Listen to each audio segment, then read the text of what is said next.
I felt a lot of guilt in leaving real life. To see how great they're doing actually brings me a lot of joy, just because I just see that they're crushing it. And it reminds me that it's not about me. And God uses us at certain places and times and then moves the chess pieces and uses somebody else. And we're just honored to play a small part in what he's doing. Okay, so let's give our listeners a little bit of insight into what God's been doing in our lives.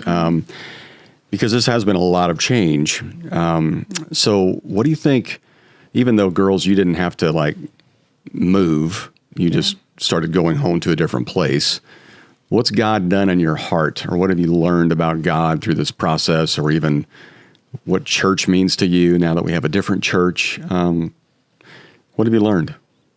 I think for me personally, there was just a huge emphasis on God's faithfulness.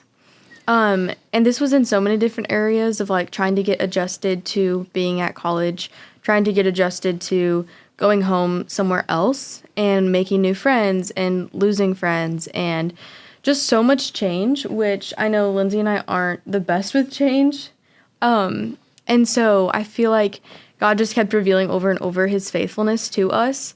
So many different times of him providing people, him providing opportunities and prayers from years ago that were starting to be answered. And even though it was just the season of the most change and a lot of confusion and almost sometimes where it felt like I would struggle to see hope for what was coming or what God was doing, he just made it so evident that he was working, and his faithfulness in the church and in Crossroads, and especially seeing what he's doing in your guys' life as our parents has been incredible, because though one season of our lives that was 20 plus years spent at real life was coming to a close, the opportunity and faithfulness that God showed in bringing you guys here has been super evident as well. And that's something that I'm really glad the Lord was faithful to show me, was that, okay, I might feel one way about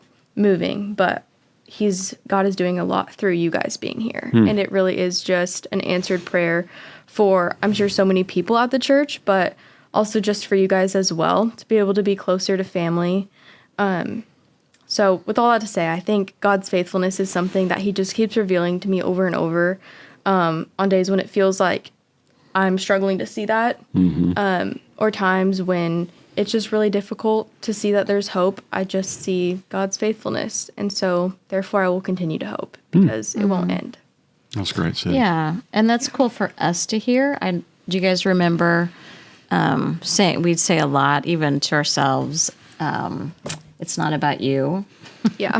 Or it's not about us. It's about what God wants. So, it makes us proud to hear that you see that, even though that's been hard. Yeah. Yeah. What'd you say, Lynn? I think he's just been reminding me that, while I'm familiar with, Sid and I's form of this grief, moving from California to Texas, there's a whole nother side for you guys that I also need to be aware of and sympathetic of, and, asking you questions about how you're doing, because that is just as important as paying attention to my own grief, but also being, as I get older, friends with you and seeing what that looks like and how God is working in your life through this, not just what's he going to do with my own sadness. Thank you, Lindsay. Yeah, that's good. I think we can all say that. Yeah, and to add to what Lindsay was saying, it's really cool to see that God is doing something new in you guys, even though one season's coming to an end of Lindsay and I living at home and being with you guys all the time, to this new season of you guys moved, we are in college and have changed a lot. And it's really cool just to see that God is still working and he's doing something new in both of you.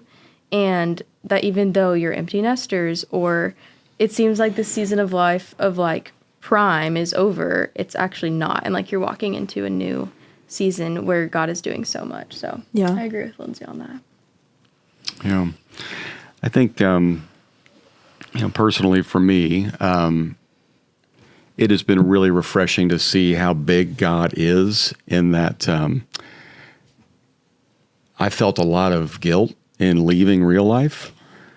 And to see how great they're doing actually brings me a lot of joy, just because I just see that they're crushing it, and people are coming to Christ, and they'll baptize hundreds on Easter. And at the time that we air this, they'll have a new lead pastor who I know and will be great. And I'm just really happy for them. And it reminds me that it's not about me, as you said, and God uses us at certain places and times, and then moves the chess pieces and uses somebody else, and we're just honored to play a small part in what he's doing. So yeah, that's a lot. Yes, and just to reiterate the question, it is what God's doing in us in the last 6 months. Yes. Okay, just making sure I'm answering that correctly. Yeah, for such a long time, over 30 years, we prayed for, I take that back, a little less than 30 years. We prayed for God to give us a heart for California. We found out we were moving there. Yeah. And I mean, we still, have that heart for California and still pray for real life and those people and our friends. But most recently, in the past 6 months since moving here, it's God, give me a heart for your people, no matter where I am, and to love where I am. Yeah. And it's been really easy for us to kind of start that process, because the people here at Crossroads have been so kind and loving and nice. I've been overwhelmed with just their generosity and goodness. And Yeah, this definitely. has a church of a long history of kindness and goodness, and to be a part of that amazing legacy. I mean, you and I have been able to meet the matriarch of Crossroads, Dottie, who she and her husband started the church in their living room, 55 years ago. And now to see it where it is, and it's just really cool to be a part of that legacy. So we're honored by that.